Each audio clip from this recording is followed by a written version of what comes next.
Nocebo versus placebo. So I think most people know what a placebo is, and a placebo is like a sugar pill when you're doing an experiment where you give, you have group A and group B, and so you don't want to let people know if they're actually having the pill that works or the sugar pill. So they give them exactly the same looking pill, and what they find is that there's a placebo effect, that the group that gets the placebo, like the fake pill that's supposed to remedy whatever condition, that there's actually a really high percentage that people improve. Whatever the drug that was meant to do, that many people in that group actually started seeing those same positive effects. And but it shouldn't be, right? Because it's sugar pill versus one actually has the actual medicine. So goes to show about how powerful our brains are. Now, this isn't known as much, but the opposite is true too. And this is called a nocebo. And nocebo can be just as powerful and really dangerous. And for example, they've had studies where a doctor gave this patient a prognosis of, you have 3 months to live. And on that day, that 3 month date, that patient died. And then when they did the autopsy of that patient, actually they had no cancer, or whatever they came in for, that wasn't there. So it was their whole mind that believed that doctor, and that person, believed it so much that died. So there's many cases, if you look up nocebo and how the brain is that powerful, and how that mistake cost lives. So I bring this up because this has happened to me a couple times, and it's really frustrating. I was walking back to my apartment, and my neighbor was there, and he, his mom went through cancer. And anyway, he was just, talking, he was asking me like how my treatment was. And so, I kind of told him, and then he's like, well, okay, well, I want you to, really be on top of, your chemo and stuff, because, if you're too late, that the cancer cells, can learn and start to be resistant, to the chemo. And I'm just like, dude, like, I know that, and why are you telling me? He's thinking like, oh, this is really supportive, and I'm thinking, I don't want that in my head. Like, I want to hear about positive things, about the research and things that destroy the cancer to, help me along. Don't give me like these, bad case scenarios. Like, I already went through that in the beginning. And so that just like kind of like pissed me off and ruined my day. Um, yeah.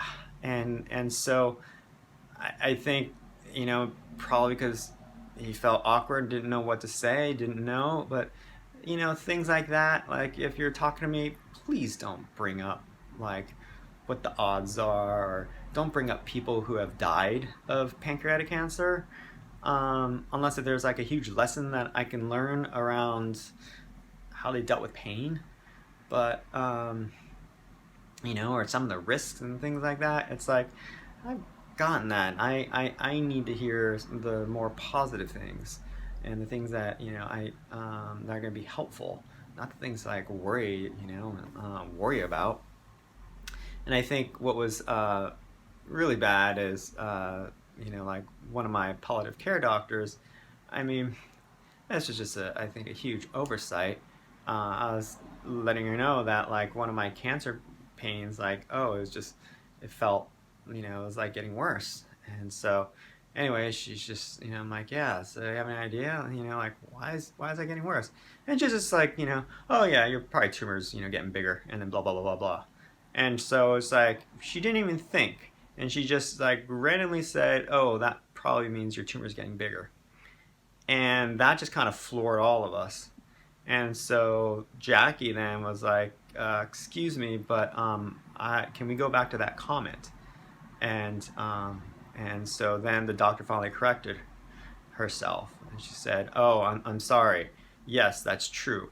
That there's no relationship. You know that your cancer could be bigger and your pain smaller, or your cancer could be smaller and the pain bigger, or or the cancer's bigger and the pain's bigger, or cancer's smaller and the pain's smaller. But there's no rhyme or reason, and but you know it was just disappointing because she's supposed to be a palliative care doctor, and you would think that she'd be a lot more mindful with the words that she uses. Um, because that day I think both Jackie and I went different times, went into tailspins of of just depression and darkness and anger and sadness. Because she just made a comment. She wasn't looking at any charts, looking at any test results or anything. That this was just kind of in a casual conversation, just talking about my pain, And so it was a flippant remark, but it had that much of an emotional effect. So, therefore, I'd really encourage people, if you're coming in contact with me or other people who have cancer, is to just be very mindful of your words. To be very to be frame things in a positive way. Yeah, not to bring up some horrible statistics or sad stories or things like that. That's not gonna help the will of the patient. I know it doesn't me. It just pisses me off and makes me sad and makes me doubt. Um, yeah, so instead it's like, oh, dude, I heard this, got this new research that this thing, that this, I just heard like this teenage kid found this early detection for pancreatic cancer. It's like, it's beautiful, great. Those stories light, my mind and my soul. So, anyway, so thanks for listening. If you'd love to support me, one way you can support me is to like this video, also to share it if you have people that you think this would be relevant to, and also to subscribe to my YouTube channel. So that would be a big support for me. Thank you.